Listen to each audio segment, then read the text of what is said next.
Hello, everybody, and welcome to Galactic Wisdom. Now, we've been having severe technical difficulties this week.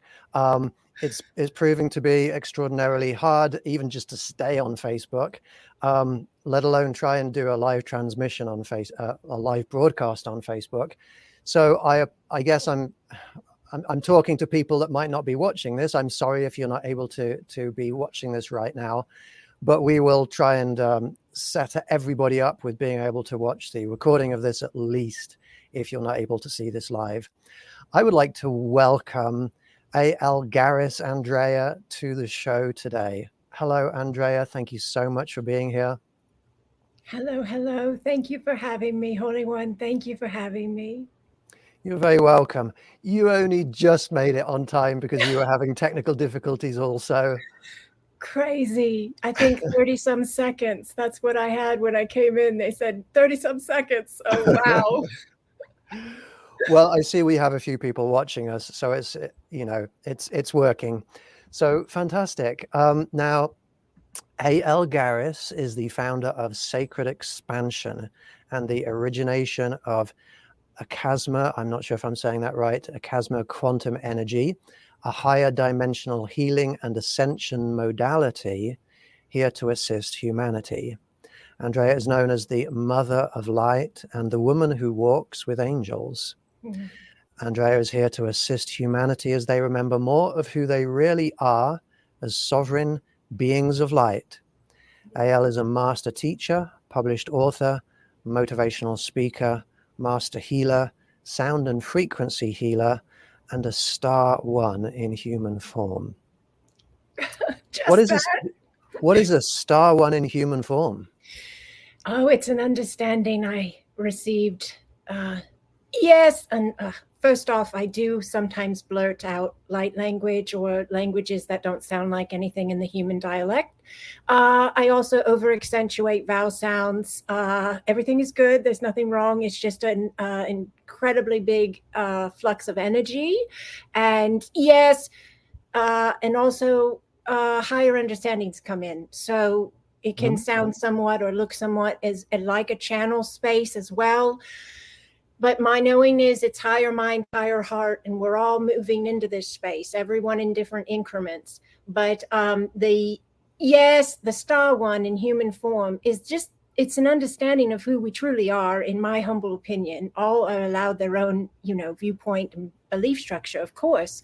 But I came into this knowing that I am remembering and living from the higher vibrational space of myself, which is what we would in human terms call a star one, or you might call them an alien. But it's very natural. And a lot of people that I meet and work with, in fact, I'm going to be honest with you, Rupert, I think you are one as well.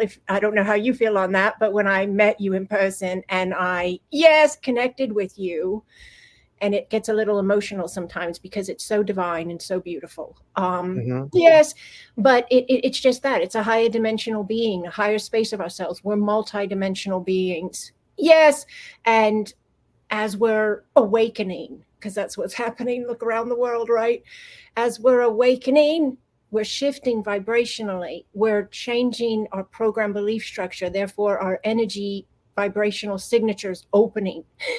That alignment of opening is directly connected to that multidimensional self of us. Yes, and the higher self, if you will. Yeah. So that's the star one in human form. Fantastic. I'm going to explain to our viewers. I was at a convention, a UFO paranormal convention, and I'm walking around this convention. And this is what I tend to do at conventions. I walk around and I just let my spirit walk in front of me, move in front of me, reach out and connect with people. I look at people as they walk past. I go to all of the booths. I have a look at these booths and I just feel for who I have a connection with, who might be a being of light, somebody I can connect with and help us to save the planet and save people and do all these good things. And I'm walking around this convention and I'm not connecting with anybody. And then there you are, standing outside a lecture theatre, and you look at me, I look at you, and you ask me a question about when the lecture starts, and instantly I know, I've just met somebody. And within about 3 minutes, we're both crying and hugging each other, because you started to see the beings that are around me, and it seemed to be an emotional experience for you. Can you let us know, what was it that you saw?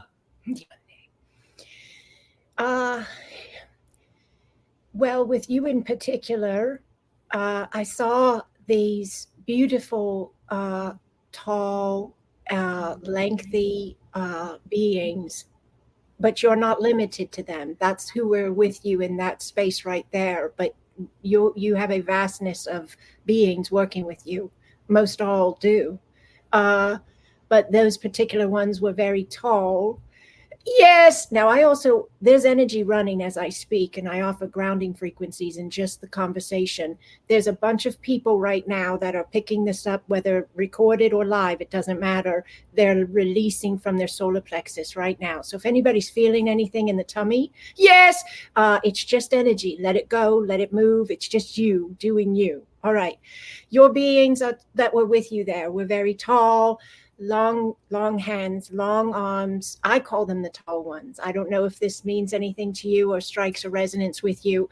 I work with them, and I have a direct connection with them as one as well. So, and I think you and I have that, because I started picking up on that even just, yes, in your presence, and then looking in your eyes. And it was just, it was way more than the physical you and physical me. There was a whole nother level going on. But I do this with people. When I meet people, I see them, yes, from what I call their divinity. So one thing I'm known for is when I meet people, I will say, hello, Holy One. And sometimes people are thrown by that because maybe they're not used to, yes, being called that, or yes, even being aligned with that type of space. But they are that space. We are that space. Yes, rising, if you will, into that alignment of ourselves, or opening, maybe is even a better word, opening to that alignment of ourselves. But I could see them with you, and I didn't know what you do. I had no idea. I had no idea. I just thought you were this very nice person that I was meeting, and it was very easy to share with you in the space. Now, you were also connected with the actual space I was about to hold, and I didn't know that. Like, I thought that was pretty cool as well, that there was that connection made ahead of time, unbeknownst to our physical forms. Yeah.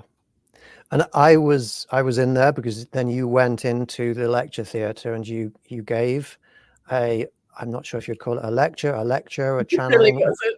It was called a lecture, but I would agree it really wasn't a lecture. What would you call that you did? I think it was more of a reconnection activation. I think it was more of just, there was a, yes, like a recalibrated syncing of yes, energy of consciousness in each format that was there, in each human. Yes. So there was an individual space, yes, available for each one to reactivate and remember in whatever increment that works for them in that moment. And then at the same time, there was this unity consciousness of that collective of whoever showed up and was in that space. That formed a smaller collective of energy, yes, of consciousness. And so there was an activation, yes, anchoring because of, yes, those that were there, that were sharing that space of understanding. Does that make sense? Absolutely. I've got a image here. I think this was from that event, and there is something that this video camera has caught there. And you've shown me, you've sent me a few of these images where, when you were doing what you do, there are orbs or spheres of light that seem to be associated with you. And there's a lot of images that I have here that have you with these orbs. Can you let us know what is going on here? What is that circle there? All right, I'll do it from the space of my understanding now, and that is ever expanding, if you will. Yes. But the space of understanding now is these are spaces of us. Yes, from what we would understand as the future. But that's not a fully accurate term you would use with quantum understanding or quantum teaching. But they're spaces of us, in a sense, reaching through dimensions and time to assist us now. They are also in form that is not us, as in it's not Rupert and Andrea. It's yes, even if it's a space of our consciousness, it's a version of us. It's what we would understand is down the road in the future. Does that make sense to utilize those words just to convey? Yeah. Yeah. Okay. There is an understanding of some of the smaller ones. People will think they are like, okay, you've seen some are very big, some are smaller. And there's all different shapes, which is really interesting and fascinating. So here's my take on it. You can't say smaller are one being and bigger are a collective, because it goes vice versa. I've seen small ones that were collectives, and I've seen large ones that were had the signature of one main being. But then I've seen large ones and I've known they were a collective. And I do get terms sometimes, but I also get this understanding that the more we label and identify, the more we kind of box ourselves a bit. Yes, that we're all right to label, but just allow the understanding that if you say this is the Palladian collective, which I have seen and understood, or an Arcturian, those are very common in my work. Yes, if you say that, just add in that there is that understanding and you're open to more. Does that make sense? Absolutely. I think human beings, we struggle with this issue of what words we use. We see something, for example, some kind of non-human being, and some people will say, well, that's an angel. Some people will say, well, that's a demon. Some people will say, well, that's an extraterrestrial. And we're using language and concepts, ideas that we presently have in our vocabulary, in our minds. But the reality is, maybe we're not quite using those words correctly. Maybe they're transdimensional beings, transtemporal beings, or maybe we just don't have the words at all to use. I'm a space scientist. I like to have the right words to use.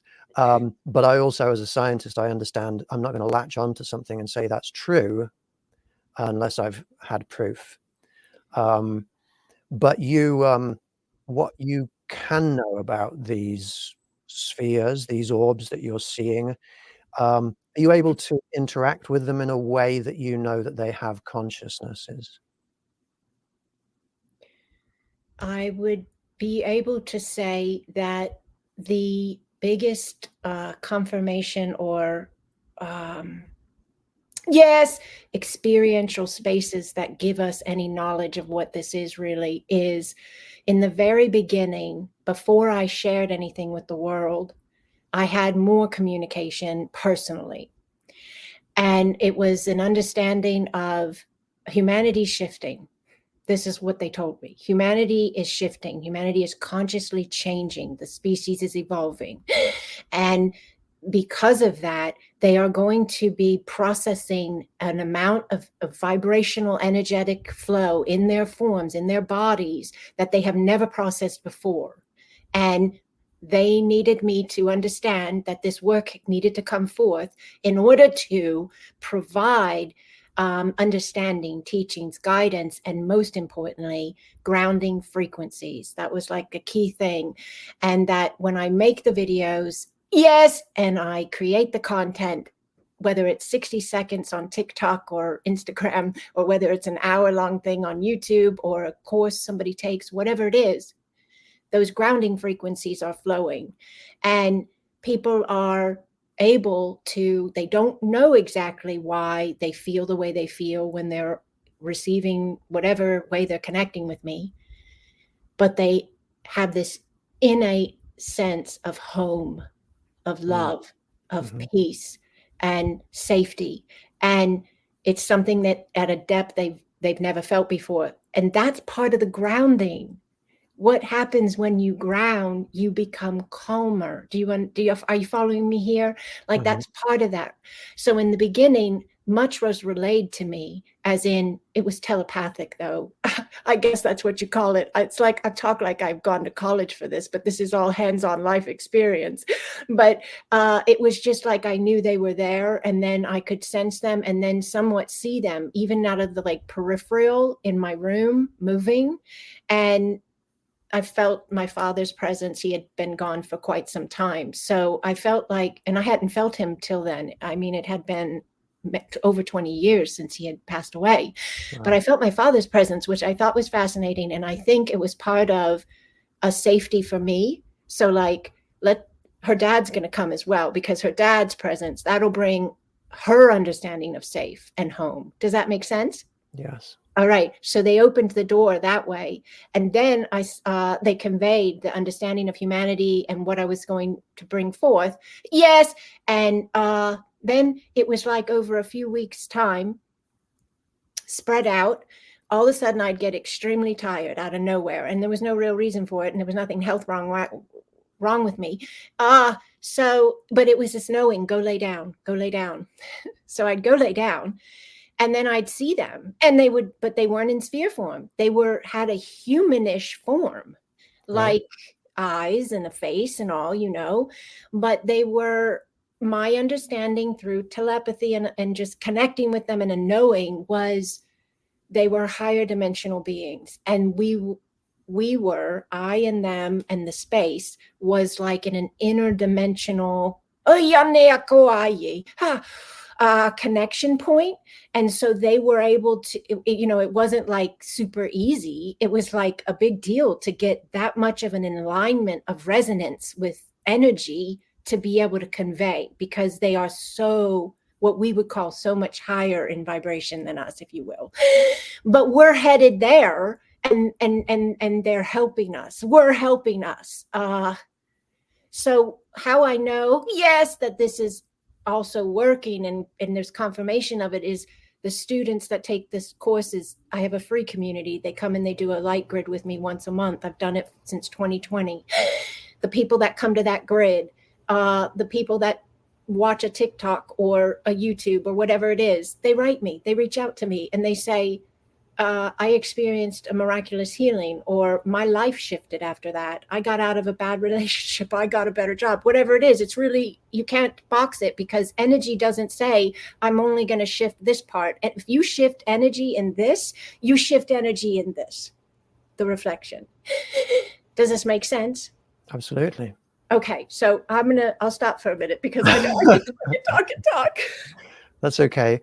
Now, I watched you for an hour doing your, again, whatever it is. I'm not sure that I have the words. And sometimes, quite often, you use a language that appears to be some kind of a light language, or I'm not sure how to describe it. Could you explain, when you're talking in a language that is not English, what is that? Where's that coming from, and what does it mean? Let me nutshell this huge, massive space of understanding. It is universe speaking to itself. When you hear me, in a sense, yes, you are hearing the spaces of yourself in universe. I'm conveying, I'm a bridge.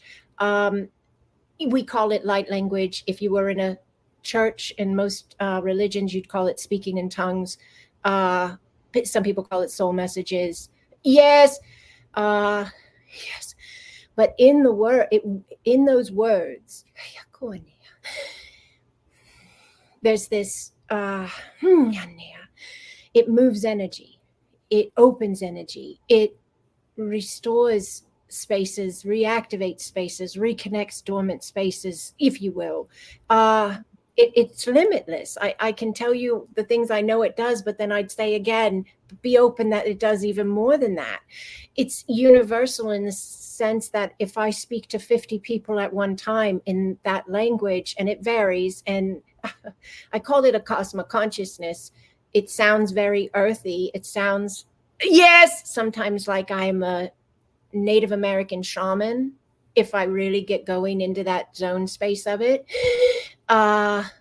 Yes, but it's grounding frequencies, it's moving energy, it's unlocking and activating remembrance in who is listening. And 50 people will hear completely differently, because it's not, people will say, what exactly did you say? It's what you heard. Yes, or what you felt, that is more important than me trying to pick it apart and say, and give it a definite relative word for word language. It's so beyond that. It's so beyond that. And there's clearing in the solar plexus again. That's good. See, this is my knowing. When I work with people, and this is it, you're here, you're watching this, you're connecting with this, right? This is available to you. It's not forced on you. It's your free will. And then you choose what you do with it afterwards as well, which is very important. That's called implementation. But the clearing in the solar plexus is a sign that you are allowing the older programmed and belief structures you've carried as a regular everyday human, as we all have been, you're allowing them to, yes, clear and then reset into this that matches more the consciousness of what we're talking about. Does that make sense? Yeah. Okay. Yes. Thank you. I'm going to pause for a second because we have a lot of comments here. First of all, I would like to let people know that if you're on Facebook, some of your comments are coming through without your names. It just says Facebook user. I don't know why we can see some people's names and not other people's names. There's technical difficulties going on today, but I do want to say hello to a few of our friends who are out there. Melissa, thank you very much for being here. Good to have you with us. Diana, it's always a pleasure to have you with us. Thank you for joining us today. And I'm scrolling down. There's a lot of comments, but there's only a couple of people's names that are popping up. That's intelligent. There you go. Thank you for being here, Raphael. For identifying yourself in your comment. That's job. Very helpful. And a few people are saying hello, Rupert, but I don't know who you are. But but we're very grateful to have everybody here with us. I'm just going to give a little bit of news about me for anybody that's interested. If anybody likes the kind of content that I'm putting on this show, first of all, there's 2 or 3 things I'd like to suggest that you do. This show is being streamed from KGRA Digital Broadcasting, and it's such an amazing network, and I would like to do a little bit of promoting of that. Our producer, Bill, is phenomenal. He works so hard and not under easy conditions a lot of the time, especially with all this technical stuff. I encourage people to join the KGRA network, to have a small monthly subscription fee. And if you join the KGRA network, then put in when a promo code option comes up, put in the word Galaxy.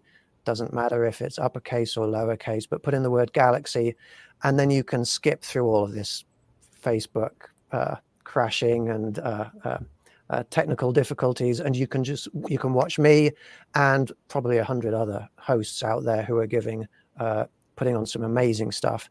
So support KGRA. That's my first message. If you're interested in hearing more from me and what I'm talking about, please do consider joining our Facebook group. Somewhere up here, I've got some banners that I can put up on the screen, but oh, there they are. Galactic Wisdom. Okay. This is a place where you can join me, and I actually host events there during the week as well. Usually on Wednesdays, we do universal love meditations, universal peace meditations, manifesting positive change on our planet, and a whole host of different meditations and healing things we do there. So please consider joining us there if you would like to learn more. Andrea, even though we have in our event description, I think today, from where people are watching, some of your links, if people want to connect with you, what's the best place to connect with you? They could go to my website, sacredexpansion.com. And then that would have links also to all my sites. So if they wanted to find me on Instagram, YouTube, TikTok, there should be links available on the website itself, sacredexpansion.com. And there's also right on the front page, when you scroll just a teeny bit, there's a join our free community. So if anyone is interested or resonates with this energy, we have a beautiful community that we meet once a month on Zoom. And then we also, and it's, like I said, free. And then you all, we call Acasma pods of light. And so it's a lovely, we say higher vibrational space of connection for humanity to connect with each other and allow the rise and have that type of connectivity with others that are in that resonance with you. That is awesome. And you have a YouTube channel?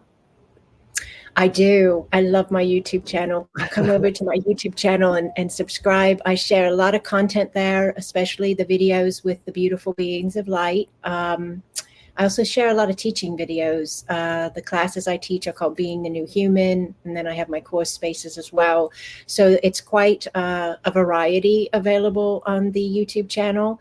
Meditations as well. So you could check it out and see if there's something there that you might resonate with as well.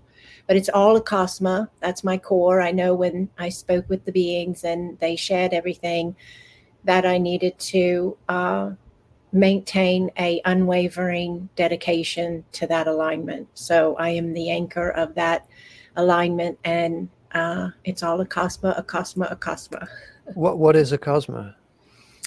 I guess the go-to tagline is Acasma is a higher vibrational space of connection here to assist humanity. But it's so vast, because what I understand it as is these higher dimensional beings of light worked with me to, create a way in which it could be packaged so that humanity's mind could be wrapped around something and then could implement through learning and trusting and allowing. So Acasma has the understanding of a way of life, yet living from knowing you're a higher dimensional being in a human form, understanding you're here for more than just what you might have been raised to believe you're here for, and that there's way more going on around us than what we quote see. Then there's Acasma quantum energy, which is the healing modality and ascension modality. So some people like to learn it for themselves. Some people want to learn it to be a facilitator for others. Now I also have teachers all over the planet teaching it, and facilitators all over the planet. We're available in 7 languages. It's also for self-sessions, people that they're like, I don't want to be a facilitator. I don't want to learn a course, but I'd like a session. Acasma quantum energy it has energy keys. So people familiar with Reiki has energy keys. So Acasma quantum energy has energy keys, which are just ways in which we open doors to the consciousness of that energy. And yes, Acasma quantum energy reconnects the root lines of the being, which is huge because people have a lot of energy work done, or they learn different types of understandings. But because the body is processing so much new vibrational spaces of itself, it needs those root lines activated and strengthened and reconnected so it can anchor. And the earth's energy is very important for the human to be connecting with as it's ascending, because the body needs that energetic connection with the earth to be healthy, to house that light. And the solar plexus is doing it again. Just allow.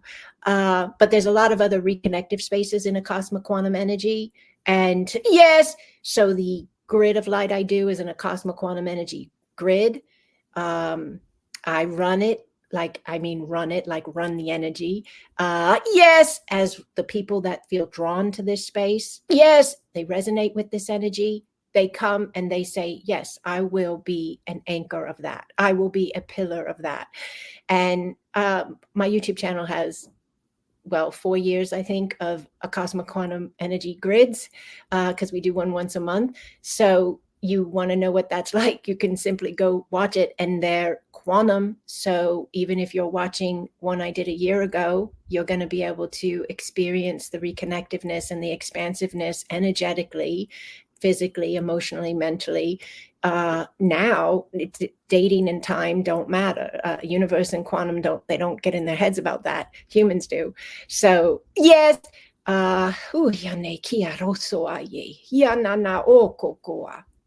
Can I speak light language for just a moment? Yes. Go ahead. If everybody could just allow the space for one moment, just allow your breath, nice and slow. Yes, nice and slow. Yaro soe ya tene iana kawake ya hukoko ane ya sawa iana ne ya taoho aye iyaka ukua iyaka oko ane neawa utoe ya tabo aye yana ne ya naneya. Beautiful. Just allow the breath for one moment.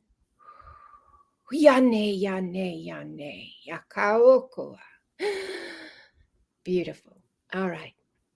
Thank you. Thank you for allowing me to do that. You're very welcome. I hope this doesn't sound at all disrespectful, but I like the language that you're speaking, and it reminds me of the language they speak in the Avatar movies.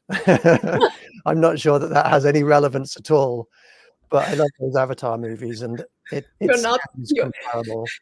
You're not the first to say that. I've heard so many different things. Some people will say Avatar, some say Native American, some say there's other dialects that will come out of me, but some have said Lord of the Ring elfin language sometimes when I speak.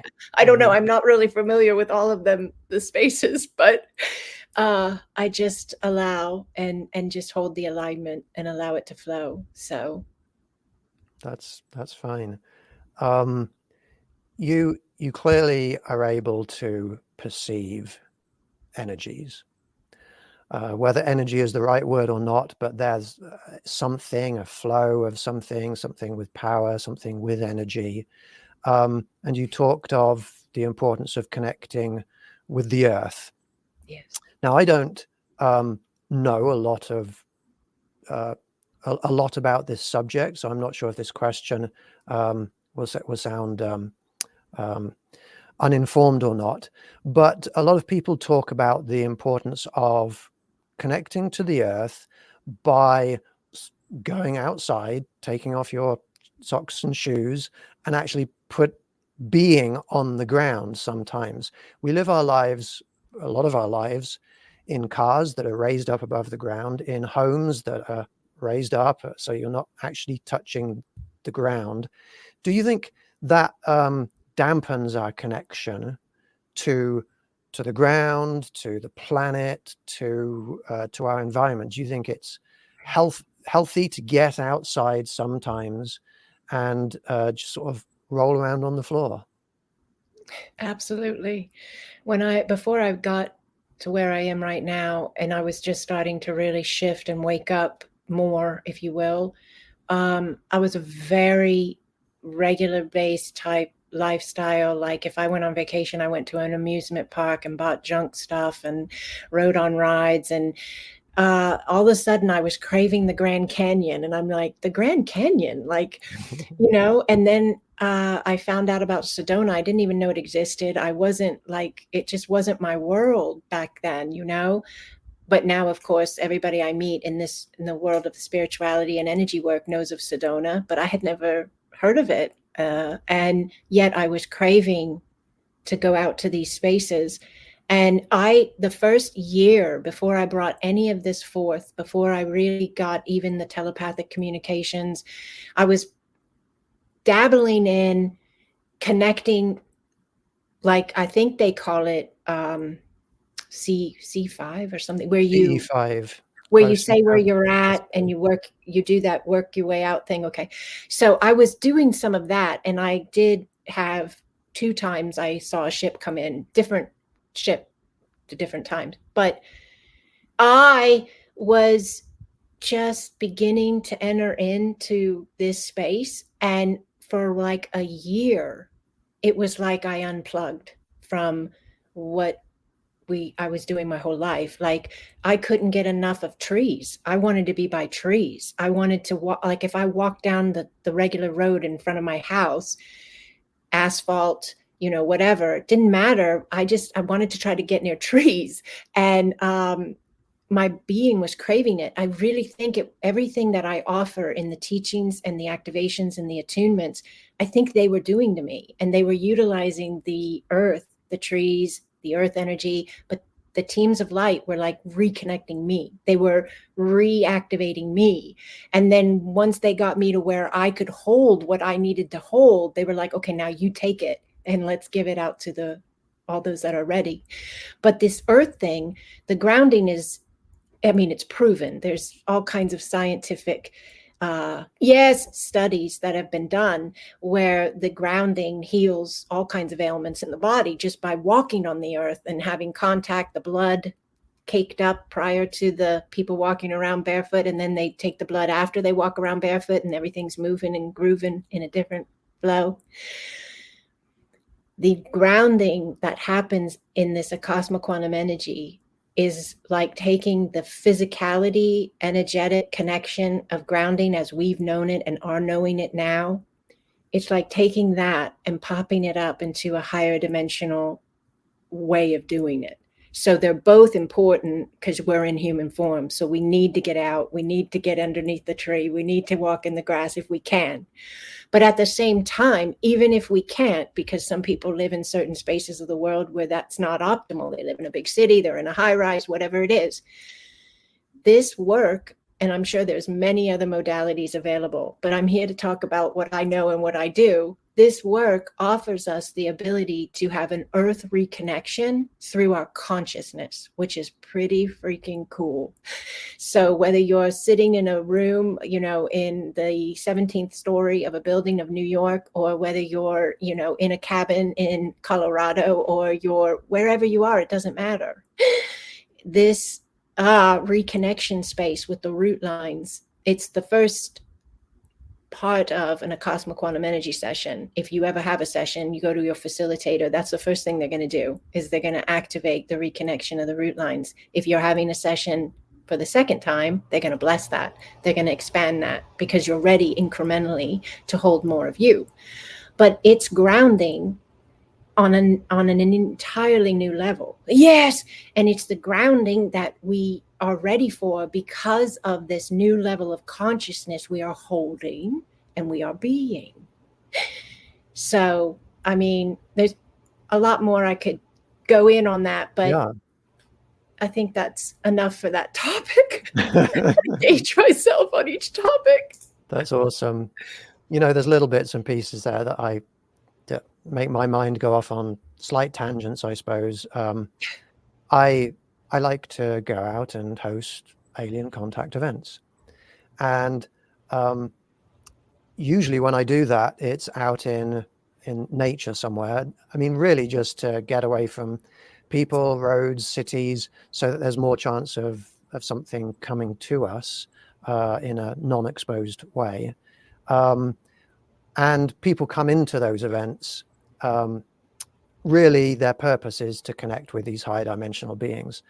But at the same time, when they get out of the city and they find themselves in nature, that hits so many people, how beautiful nature is. Yes. And you can be in a city that is somehow impressive, majestic, possibly, but I'm not sure that really cities are beautiful in the same way that nature is. Mm-hmm. We feel that, we know that on an emotional and a spiritual level. And one of the great things about doing what I do when I go out and do these alien contact events is being in nature and feeling that energy flowing through you and with you.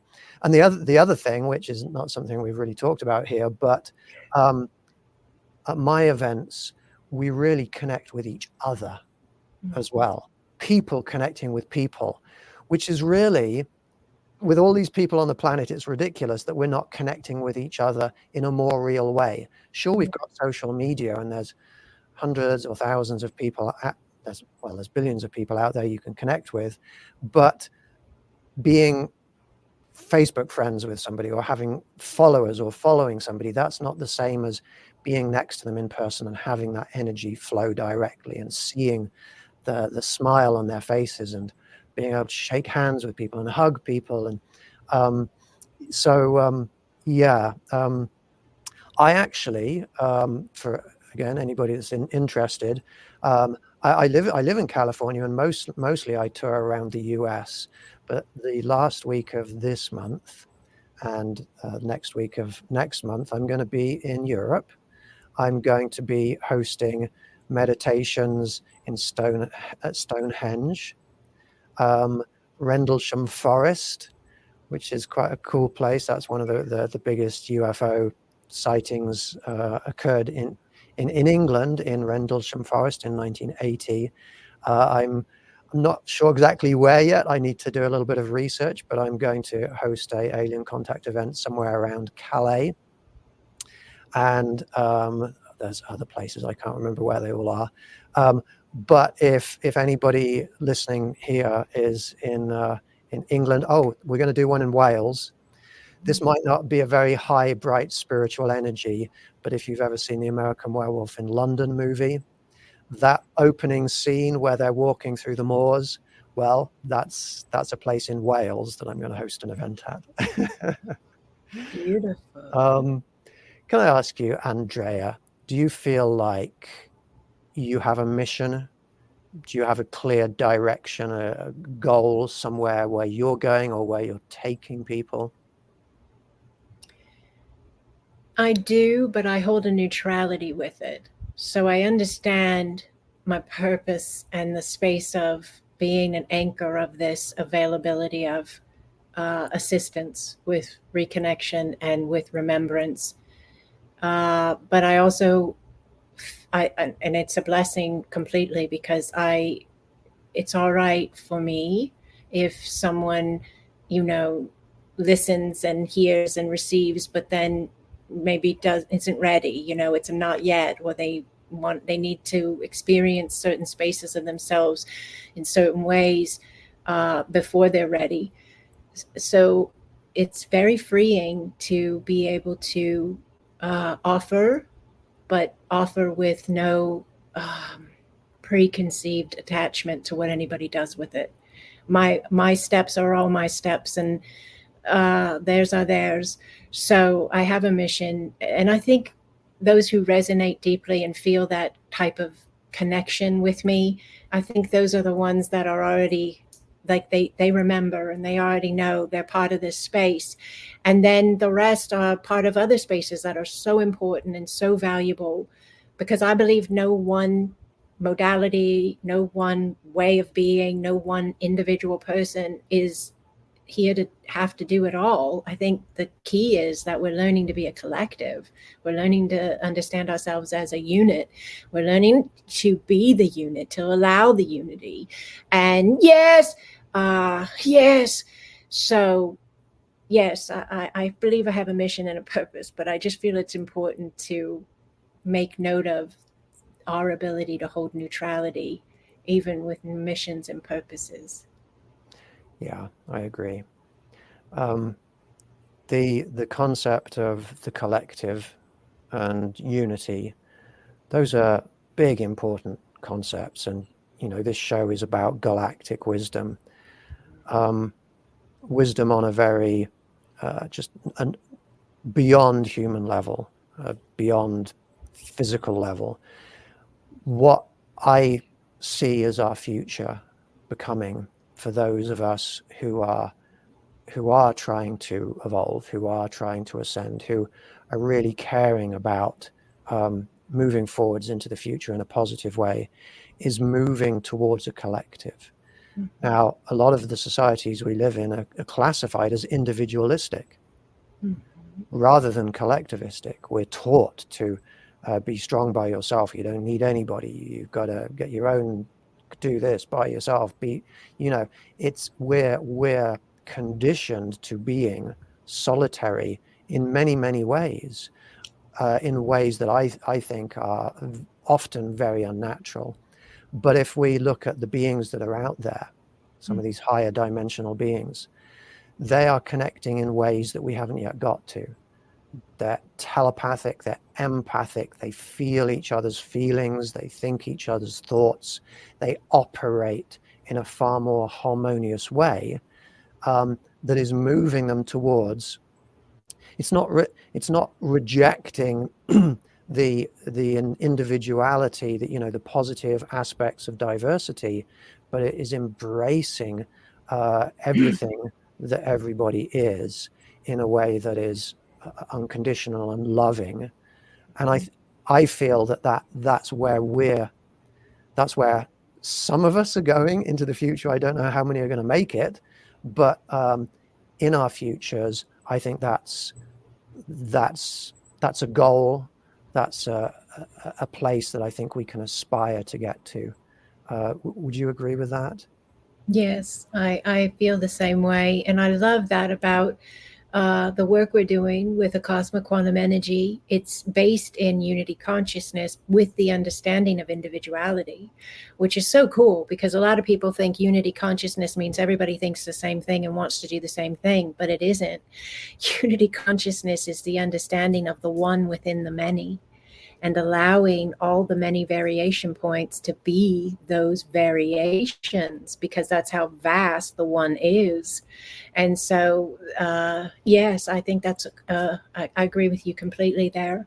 And I feel like that's another thing that I see us doing is these beings, the telepathy, the energy work they're doing on us. A lot of the times in our session spaces with Acasma, they work with higher dimensional technology. So we'll see them bringing in, yes, devices that are clearly not from our, time frame or whatever, and they're extremely fast. Like whatever's done to either a physical ailment or a mental ailment, or even just an energetic shift, you're talking minutes, maybe 60 at the most, but somebody has a 30-minute or 60-minute space with this, and it's so fast. A lot of times too, it's just because I believe the unity consciousness thing is so important, and it's so connected with this. This is how we be that. We have these interactions with these spaces of higher dimensional beings that are able to bridge. Like we're able to, it's because it's all, for me, my understanding is it's all energetic resonance.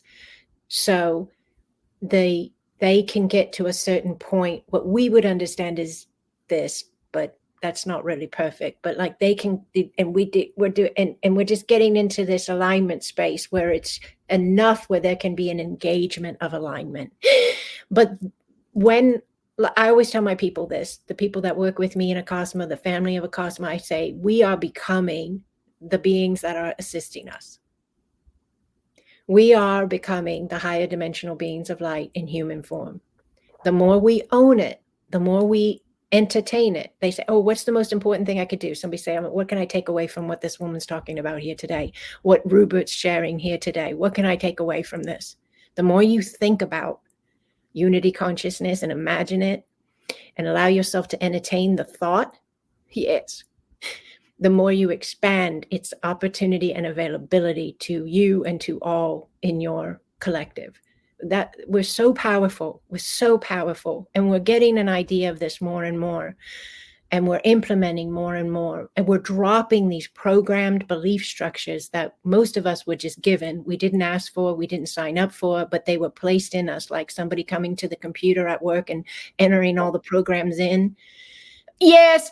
And now we're in a space where we're finding these programs and we're uninstalling Yes. And then we're installing the new one, the understanding we do hold from this higher space of our being and our knowing. But unity consciousness is all wrapped up in that, yes, allowance on our part, which is not only an opportunity, but it is a responsibility of a conscious human to implement the understanding of itself as a higher dimensional being in a human form, remembering who it is. Wow, it's deep stuff, isn't it? But so fun. It's so fun. It's very fun, and it's very rewarding, you know, to be on this journey. Certainly my experience is on this journey, I meet people like you.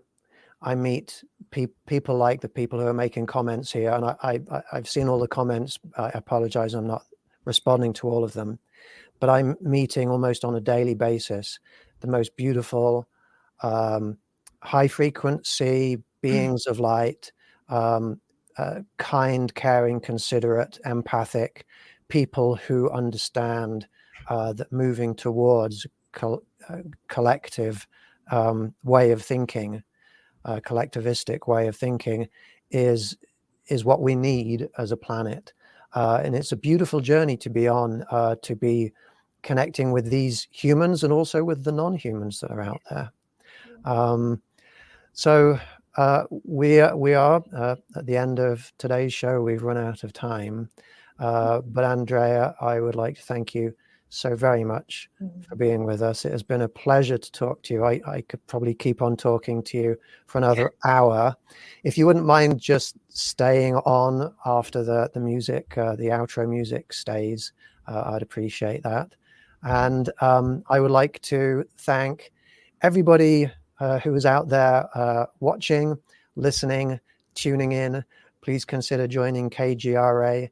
Please consider going to Andrea's website. What's the name of it again? sacredexpansion.com. Thank you. Please consider joining my Facebook group, Galactic Wisdom. Peace, love, and happiness to everybody who's listening. Thank you all so much. Take care. Goodbye.